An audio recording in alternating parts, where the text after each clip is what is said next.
as news broke overnight Monday of the US decision to halt military aid to Kyiv. Russian drones continued to rain down on Ukrainian cities.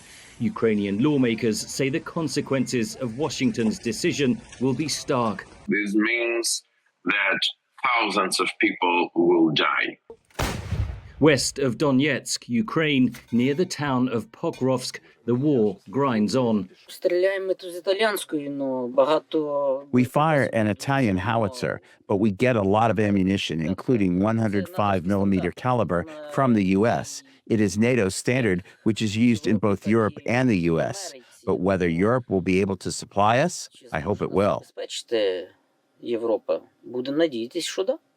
Can Europe make up for the shortfall of military aid from the US? There are certain systems ranging from Patriot missiles all the way through to spare parts for the Abrams tanks and Bradley personnel carriers that the Ukrainians are using, that the only way the Europeans can get is by buying them on the open market, and that is going to take time. But Ukraine is increasingly producing its own weapons.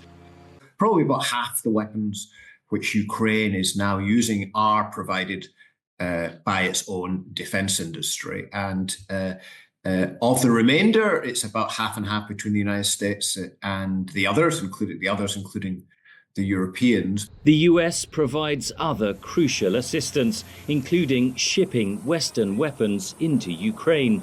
And finally, the US plays a very important role in providing information, intelligence to the Ukrainian forces. The Trump administration says the halt in military aid is, quote, to ensure that it is contributing to a solution. Neither Europe, nor the United States, nor the Ukrainians can continue this war indefinitely. So it's important that everybody come to the table. Britain's Prime Minister said Sunday that a coalition of the willing would continue to support Ukraine. Vice President Vance's claim that a lot of the European leaders who on social media and in public are foursquare behind Kyiv, but in private they're actually much more skeptical, is not entirely incorrect. Do you essentially continue to hollow out your own armed forces and also alienate your most powerful security ally and guarantor in the name of defending Ukraine? Ukrainian President Volodymyr Zelensky appealed to the Trump administration Tuesday, writing on X that Ukraine was committed to peace.